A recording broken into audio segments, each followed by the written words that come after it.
ನಮಸ್ಕಾರ. ಎಸ್ ನ್ಯೂಸ್ಗೆ ಸ್ವಾಗತ. ನಾನು ಎಸ್ ದೇವೇಂದ್ರಗೌಡ. ಇಂದಿನ ಮುಖ್ಯಾಂಶಗಳು. ಕೇಂದ್ರದ ಜೊತೆಗೆ ರಾಜ್ಯ ಸರ್ಕಾರ ಕೂಡ ಎಕರೆಗೆ 25,000 ಪರಿಹಾರ ಘೋಷಣೆಗೆ ನಾಡಗೌಡ ಆಗ್ರಹ. ಸಂಚಾರಿ ಆರೋಗ್ಯ ಘಟಕದ ವಾಹನ ಸೇವೆಗೆ ಎಂಎಲ್ಸಿ ಬಸನಗೌಡ ಬಾದರ್ಲಿ ಚಾಲನೆ. ಸನ್ರೈಸ್ ವಿದ್ಯಾಸಂಸ್ಥೆಯಲ್ಲಿ ವಿಶ್ವ ಪ್ರಾಣಿಗಳ ದಿನಾಚರಣೆ.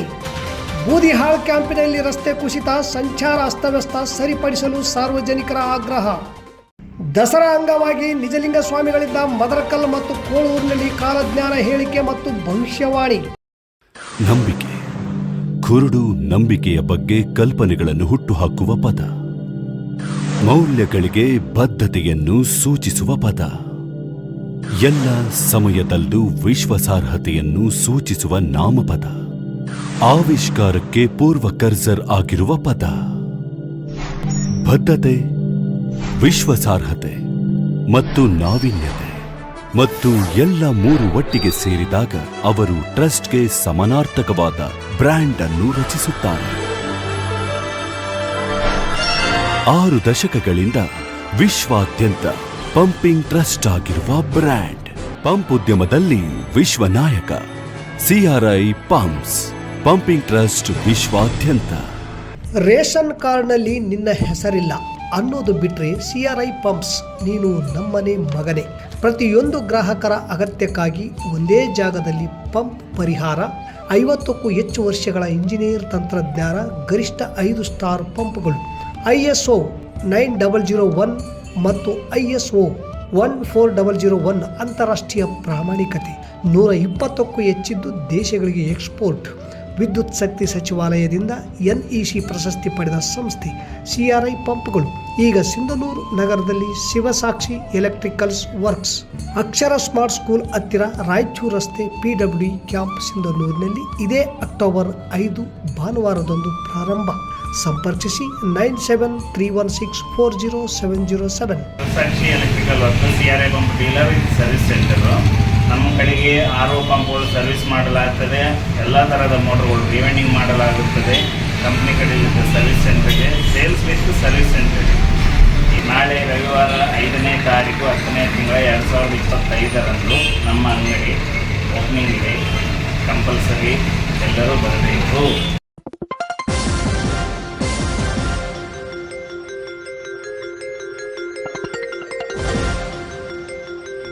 ಎಸ್ ನ್ಯೂಸ್, ಇದು ನಿಮ್ಮ ಧ್ವನಿ. ವಾರ್ತೆಗಳ ವಿವರ. ಕಳೆದ 2-3 ತಿಂಗಳಿಂದ ಸತತವಾಗಿ ಮಳೆ ಬಿದ್ದು ಬೆಳೆ ಹಾನಿಯಾಗಿದ್ದು, 2 ದಿನಗಳಲ್ಲಿ ಸರ್ಕಾರ ಸಮೀಕ್ಷೆ ನಡೆಸಿ ಮಳೆಯಿಂದ ಹಾನಿಯಾದ ಬೆಳೆಗೆ ಪರಿಹಾರ ಘೋಷಿಸಬೇಕು. ಬಹಳ ಮುಖ್ಯವಾಗಿ ತಾಲೂಕಾ ದಂಡಾಧಿಕಾರಿ ಹಾಗೂ ಅಧಿಕಾರಿಗಳು ಮುತುವರ್ಜಿ ವಹಿಸಿ ಯಾವ ರೈತರಿಗೂ ಕೂಡ ಅನ್ಯಾಯವಾಗುವುದಂತೆ ನಿಗಾ ವಹಿಸಿ ಪ್ರಾಮಾಣಿಕವಾಗಿ ರೈತರ ಹೊಲಗಳಿಗೆ ಹೋಗಿ ಸರ್ವೆ ನಡೆಸಿ ಸರ್ಕಾರದಿಂದ ಪರಿಹಾರ ಕೊಡಿಸುವ ನಿಟ್ಟಿನಲ್ಲಿ ಕಾರ್ಯನಿರ್ವಹಿಸಬೇಕೆಂದು ಮಾಜಿ ಸಚಿವರಾದ ಹಾಗೂ KOF ರಾಜ್ಯ ಅಧ್ಯಕ್ಷರಾದ ವೆಂಕಟರಾವ್ ನಾಡಗೌಡ ಸರ್ಕಾರಕ್ಕೆ ಒತ್ತಾಯ ಮಾಡಿದ್ದಾರೆ.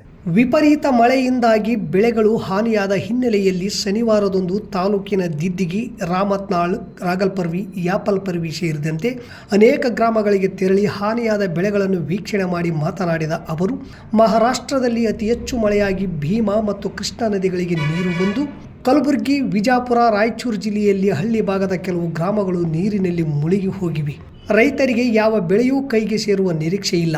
ಜೋಳದ ಬೆಳೆಯನ್ನು ರೈತರು 2 ಸಲ ಬಿತ್ತನೆ ಮಾಡಿದರೂ ಕೂಡ ಬೆಳೆ ಬಂದಿಲ್ಲ, ಅದು ನಾಟಿಯಾಗಿಲ್ಲ. ಹತ್ತಿ ಬೆಳೆ ಸಂಪೂರ್ಣ ನಾಶವಾಗಿದೆ. ತೊಗರಿ ಬೆಳೆದಿದೆ, ಆದರೆ ಹೂವು ಮಗ್ಗಿಯನ್ನೇ ಬಿಟ್ಟಿಲ್ಲ. ಅತಿವೃಷ್ಟಿಗೆ ಬೆಳೆ ತುತ್ತಾಗಿರುವುದರಿಂದ ರಾಜ್ಯ ಸರ್ಕಾರ ಕೂಡಲೇ ರೈತರ ನೆರವಿಗೆ ಬರಬೇಕು. ಕೇಂದ್ರ ಸರ್ಕಾರ ನೀರಾವರಿ ಪ್ರದೇಶಕ್ಕೆ 1 ಹೆಕ್ಟೇರಿಗೆ 17,000 ಕೊಡುತ್ತಿದೆ. ಅದನ್ನಷ್ಟೇ ಕೊಟ್ಟರೆ ರೈತರು ಬದುಕಲಿಕ್ಕೆ ಆಗುವುದಿಲ್ಲ. ಕನಿಷ್ಠವೆಂದರೂ 1 ಎಕರೆಗೆ 35ರಿಂದ 40,000 ಖರ್ಚು ಮಾಡಿಕೊಂಡಿದ್ದಾರೆ. ಭತ್ತ, ಹತ್ತಿ, ಜೋಳ, ತೊಗರಿ ಬೆಳೆಗಳಿಗೆ ಕೇಂದ್ರ ಸರ್ಕಾರ ಕೊಡುವುದರ ಜೊತೆಗೆ ರಾಜ್ಯ ಸರ್ಕಾರವೂ ಎಕರೆಗೆ ಕನಿಷ್ಠ 25,000 ಕೊಟ್ಟರೆ ಮಾತ್ರ ರೈತರು ಬದುಕಲಿಕ್ಕೆ ಸಾಧ್ಯವಾಗುತ್ತದೆ. ಸರ್ಕಾರದ ನಿಯಮಗಳ ಪ್ರಕಾರ ಜೋಳ ಬೆಳೆದು ಹಾಳಾದರೆ ಕೊಡುತ್ತಾರೆ. ಆದರೆ ಈ ಸಾರಿ 2 ಸಲ ಬಿತ್ತನೆ ಮಾಡಿದರೂ ಸಹ ನಾಟಿಯಾಗಿಲ್ಲ. ಇನ್ನು ಮುಂದೆ ಬಿತ್ತನೆ ಮಾಡುವುದಕ್ಕೆ ಬೇರೆ ಅವಕಾಶವಿಲ್ಲ. ಮಳೆ ನಿಲ್ಲುವ ಪರಿಸ್ಥಿತಿಯೂ ಕಾಣಿಸುತ್ತಿಲ್ಲ. ಸರ್ಕಾರ ಇನ್ನುವರೆಗೂ ಸಿಂಧನೂರು ತಾಲೂಕಿನಲ್ಲಿ ಸರ್ವೆ ಮಾಡುತ್ತಿಲ್ಲ. 2 ದಿನದೊಳಗೆ ಸರ್ವೆ ಕಾರ್ಯ ಆರಂಭಿಸದಿದ್ದರೆ ರೈತರ ಜೊತೆಗೂಡಿ ರಸ್ತೆಗಿಳಿದು ಹೋರಾಟ ಮಾಡುವುದು ಅನಿವಾರ್ಯವಾಗುತ್ತದೆ. ದಸರಾ ಹಬ್ಬ ಮುಗಿತು. ಈಗಲಾದರೂ ಅಧಿಕಾರಿಗಳನ್ನು ರೈತರ ಹೊಲಗಳಿಗೆ ಕಳಿಸಿ. ತಹಸೀಲ್ದಾರ್, ಎಡಿ ಮತ್ತು ಅಧಿಕಾರಿಗಳಿಗೆ ಒತ್ತಾಯ ಮಾಡುತ್ತೇನೆ. ಯಾವುದೇ ರೈತರಿಂದ ದೂರುಗಳು ಬರಬಾರದು. ಎಲ್ಲೋ ಕುಳಿತು ಬೇಕಿದ್ದವರಿಗೆ ಮಾತ್ರ ಪರಿಹಾರ ಕೊಡುವುದು ಹಾಗೂ ಬೇಡವಾದವರಿಗೆ ನಿರ್ಲಕ್ಷ್ಯ ಮಾಡುವುದು ಮಾಡಿದರೆ ಸರ್ಕಾರ ಕೂಡಲೇ ಅವರ ಮೇಲೆ ಕ್ರಮ ಕೈಗೊಳ್ಳಬೇಕು. ಯಾರೂ ಕೂಡ ಕೇಳದಿದ್ದರೂ ಕಾಂಗ್ರೆಸ್ ಸರ್ಕಾರ 5 ಗ್ಯಾರಂಟಿಗಳನ್ನು ಕೊಟ್ಟಿದೆ. ಆದರೆ ಈಗ ರೈತರು ವಿಷ ಕುಡಿಯುವ ಪರಿಸ್ಥಿತಿ ಬಂದಿದೆ. ಪರಿಹಾರ ಕೊಡಿಸಿ ಎಂದು ಒತ್ತಾಯ ಮಾಡುತ್ತಿದ್ದಾರೆ. ಸರ್ಕಾರದಲ್ಲಿ ಯಾವುದೇ ನಿಯಮಗಳು ಇದ್ದರೂ ಕೂಡ ಅದು ರೈತರಿಗೆ ಅನ್ವಯವಾಗಬಾರದು. ಅವರ ಪರ ನಿಂತು ಬರೀ ಕಣ್ಣೀರು ಹರಿಸುವ ತಂತ್ರ ಮಾಡದೆ ಮಾನವೀಯ ದೃಷ್ಟಿಯಿಂದ ನೋಡಿಯಾದರೂ ಪರಿಹಾರ ಒದಗಿಸಲಿ. ತಾಲೂಕಿನಾದ್ಯಂತ ಗ್ರಾಮಾಂತರ ಪ್ರದೇಶಗಳಲ್ಲಿ ರಸ್ತೆಗಳು ಹಾಳಾಗಿವೆ. ಕೆಲವು ಕಡೆ ಬ್ರಿಡ್ಜ್ಗಳು ಕಿತ್ತು ಹೋಗಿ ಕ್ಯಾಂಪ್ ಗ್ರಾಮಗಳಿಗೆ ಸಂಪರ್ಕ ತಪ್ಪಿದೆ. ಹಾಗೆ ಕೆಲವು ಹಳ್ಳಿಗಳಲ್ಲಿ ಮನೆಗಳೂ ಬಿದ್ದಿವೆ. ಇವೆಲ್ಲವನ್ನು ಸಹ ಸರ್ಕಾರ ಸರ್ವೆ ಮಾಡಿಸಬೇಕು, ಪರಿಹಾರ ಕೊಡಬೇಕು ಎಂದು ಒತ್ತಾಯಿಸಿ ಆಗ್ರಹಿಸಿದರು. ಈ ವೇಳೆ ಮುಖಂಡರಾದ Jilani Pasha, Dharmagowda Malkapur, Allam Prabhu Pujari, Venkob Kallur, Ashok Gowda Gadratagi, Venkatesh Nanjaladinni, Sumit Tadakal, SP Tailor, Lingaraj Patil Ragalparvi, SB Reddy, Timmanna Nayak Ramatnal ಹಾಗೂ ಗ್ರಾಮದ ರೈತರಾದ ನೀಲಪ್ಪ ಸಾಹುಕಾರ್, ದೇವಪ್ಪ, ದೇವರಾಜ್, ಬಸವರಾಜ್ ಬ್ಯಾಗವಾಟ್, ಚನ್ನಬಸವ, ಗೋಪಾಲ್ ಸೇರಿದಂತೆ ದಿದ್ದಿಗಿ, ರಾಮತ್ನಾಳ್, ರಾಗಲ್ಪರ್ವಿ, ಯಾಪಲ್ಪರ್ವಿ ಗ್ರಾಮದ ಅನೇಕ ರೈತರು ಸೇರಿದ್ದರು. ರೈತರ ಜೊತೆಗೆ ಬೀದಿಗಿಳಿದು ಹೋರಾಟ ಮಾಡ್ತೇವೆ. ನೀವು ಆ ಬೆಳೆ ಬಂದಿಲ್ಲ, ಈ ಬೆಳೆ ಇಲ್ಲ, ಇದಕ್ಕೆ ಸಿಗ್ತೈತೆ ಅದಕ್ಕೆ ಸಿಗೋದಿಲ್ಲ ಅನ್ನೋ ಪ್ರಶ್ನೆ ಇಲ್ಲ. ನೆಲ್ಲಿಂದು ಕೂಡ ಸಂದ ಹಾಳಾಗಿ ಹೋಗಿದಾವ. ಈಗ ಬರೀ ಏನು ಹೇಳಕತ್ತಾರ, ಜೋಳ ಹತ್ತಿ ಅಲ್ಲ, ಜೋಳ ಇಲ್ಲ, ಹತ್ತಿ ಮತ್ತು ತೊಗರಿ, ಹತ್ತಿ ತೊಗರಿ ಅಂತ ಎರಡೇ ಮಾತಾಡ್ತಾರೆ. ಜೋಳದವ್ರದ್ದು ಪರಿಸ್ಥಿತಿನೂ ಏನಿದೆ, ಈಗ ಏನು ಬಿತ್ತಕ್ಕಾಗಿಲ್ಲ, ದೊಡ್ಡ ಸಮಸ್ಯೆ ಜೋಳದ್ದು. ಅದರ ಬಗ್ಗೆ ನಮ್ಮಲ್ಲಿ ನಾರ್ಮ್ಸ್ ಇಲ್ಲ, ಅದು ಇಲ್ಲ ಅನ್ನೋ ಪ್ರಶ್ನೆ ಬರೋದಿಲ್ಲ ಒಂದು. ಆಮೇಲೆ ನೆಲ್ಲು, ಒಂದು ಹೊಲ ಚೆನ್ನಾಗಿತ್ತಂದ್ರೆ ಇನ್ನೊಂದು ಹೊಲದ ಪರಿಸ್ಥಿತಿ ಇವತ್ತು ನೋಡಿದ್ದೀವಿ. ಅಂಥದ್ದು ವೈರಸ್ ಬಂದು ಭಾಳ ಕಡೆ ಈ ಸಲ ವೈರಸ್ ಬಂದೈತೆ. ಕೆಲವು ಕಡೆ ಬರ್ತಿತ್ತು ಅವಾಗ, ಅಲ್ಲೊಂದು ಇಲ್ಲೊಂದು. ಈಗ 70-80% ವೈರಸ್ ಬಂದಿದೆ. ಇನ್ನೂ ಜಾಸ್ತಿ ಆಗ್ತೈತೆ ಅಂತಾರೆ ರೈತರು. ಮತ್ತು ಜಾಸ್ತಿ ಆದರೆ ಅವನು 30,000 ಖರ್ಚು ಮಾಡ್ಯಾನ. ಈ ಸಲ ಹೆಚ್ಚು ಎಣ್ಣೆ ಹೊಡೆದು ಮೆತ್ತಗಾಗಿ ಹೋಗ್ಯಾರ ರೈತರು.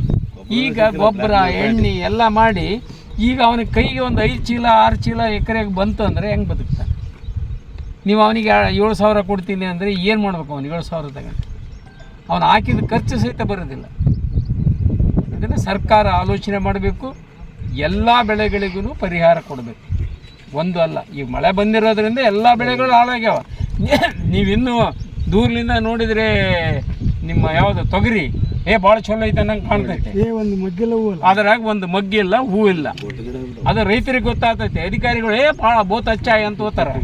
ಅದರ ಹಚ್ಚ ಎಲ್ಲಿ ಒಳಗೆ ಹೋಗಿ ನೋಡಿದ್ರೆ ಗೊತ್ತಾಗ್ತೈತೆ. ಇವು ನೋಡಿ, ಜೋಳ ಬಿತ್ತಿದ್ವು, ಪಾಳ ಬಿತ್ತಿದ್ವು. ಈಗ ನೋಡಿ ಗುರಳು ತೆಕ್ಕೊಂಡಾರೆ.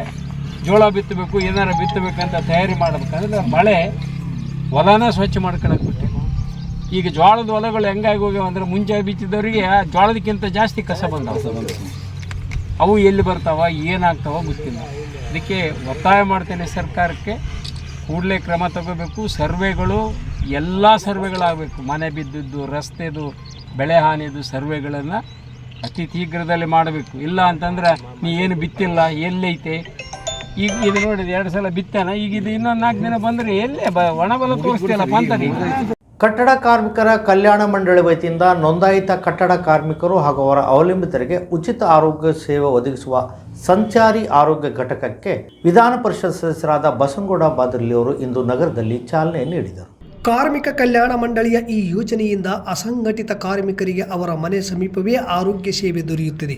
ಅಧಿಕಾರಿಗಳು ಲೋಪ ಮಾಡದೆ ಯೋಜನೆಯ ಅನ್ವಯ ಎಲ್ಲ ಅಗತ್ಯ ಆರೋಗ್ಯ ಸೇವೆಗಳನ್ನು ಕಾರ್ಮಿಕರಿಗೆ ಒದಗಿಸಬೇಕು ಎಂದು ಸೂಚಿಸಿದರು. ಈ ಸಂದರ್ಭದಲ್ಲಿ ಕಾರ್ಮಿಕ ಇಲಾಖೆಯ ನಿರೀಕ್ಷಕಿ ವಿಜಯಲಕ್ಷ್ಮಿ, ಸಂಚಾರಿ ವೈದ್ಯರು ಮಲ್ಲಿಕಾರ್ಜುನ ಹುಡ, ಗೋಪಿ, ಶಂಕರ್, ನಾನಿರೆಡ್ಡಿ, ಮೆಹಬೂಬ್ ಮುಳ್ಳೂರ್, ಚಂದ್ರಶೇಖರ್, ಚನ್ನಬಸವ ಸೇರಿದಂತೆ ಕಾಂಗ್ರೆಸ್ ಮುಖಂಡರು ಇದ್ದರು. ಪ್ರಾಣಿಗಳನ್ನು ಉಳಿಸುವುದು ಎಂದರೆ ಮಾನವೀಯತೆ ಉಳಿಸಿದಂತೆ. ಪ್ರಾಣಿಗಳ ಮೇಲಿನ ಕರುಣೆ ನಮ್ಮ ಸಮಾಜದ ಸಂಸ್ಕೃತಿಯ ಪ್ರತೀಕ. ವಿದ್ಯಾರ್ಥಿಗಳಲ್ಲಿ ಜಾಗೃತಿ ಮೂಡಿಸಿ ಪ್ರಾಣಿ ಕಲ್ಯಾಣ ಮತ್ತು ಪರಿಸರ ಸಂರಕ್ಷಣೆ ಬಗ್ಗೆ ಬದ್ಧತೆ ಹೆಚ್ಚಿಸುವುದಾಗಿದೆ ಎಂದು ಡಾಕ್ಟರ್ ಅಖಿಲ್ BH ವಿದ್ಯಾರ್ಥಿಗಳಿಗೆ ಸಂದೇಶ ನೀಡಿದರು.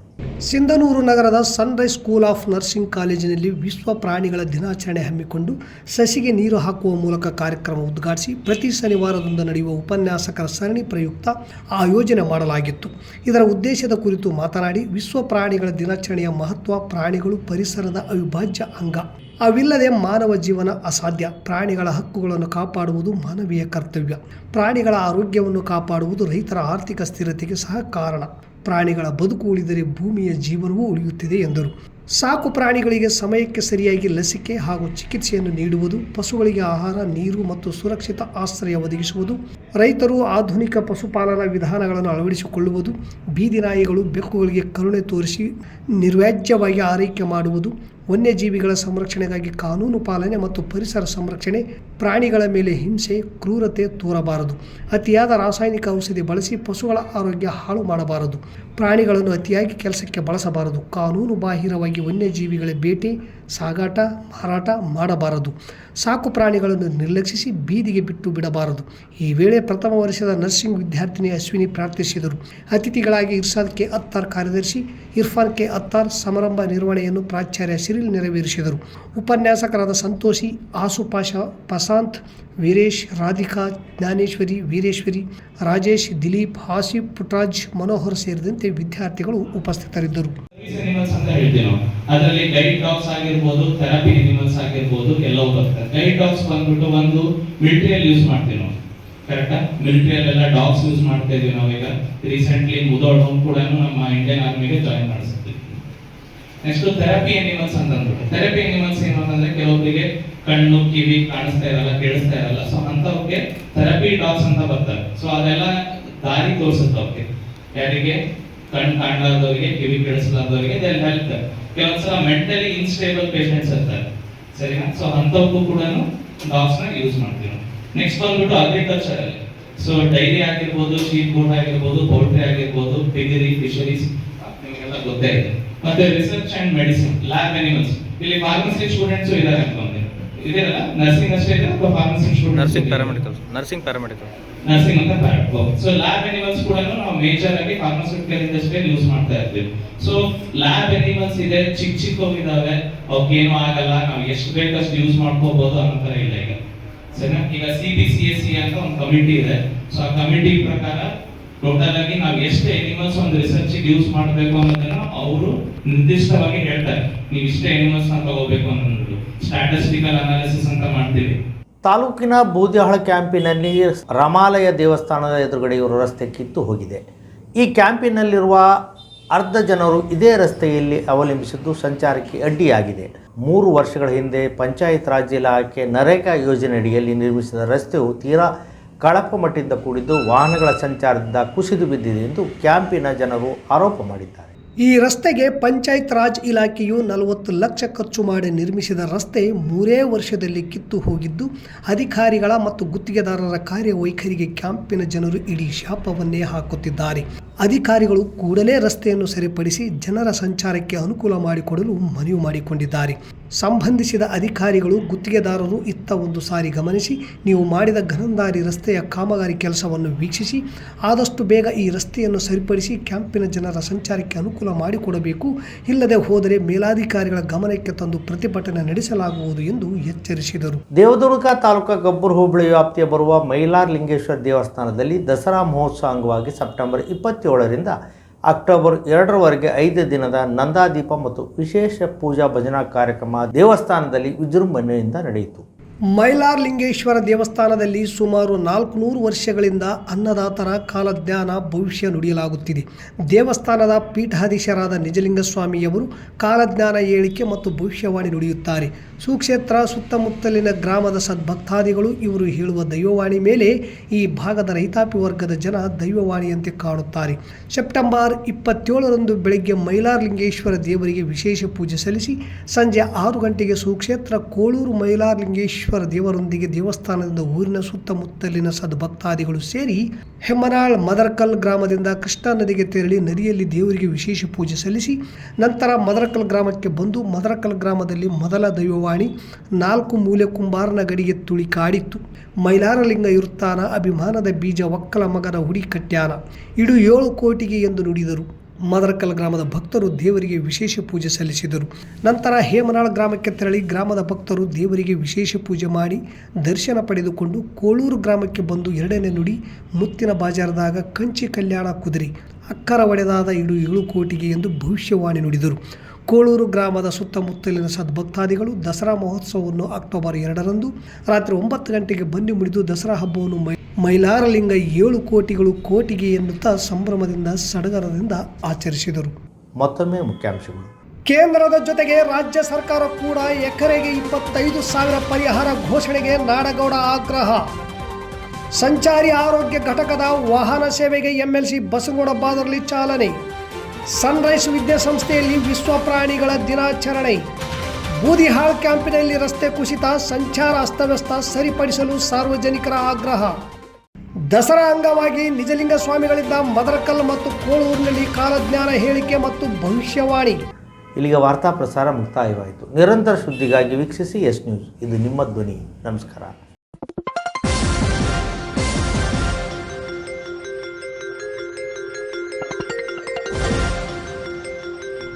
ಎಸ್ ನ್ಯೂಸ್, ಇದು ನಿಮ್ಮ ಧ್ವನಿ.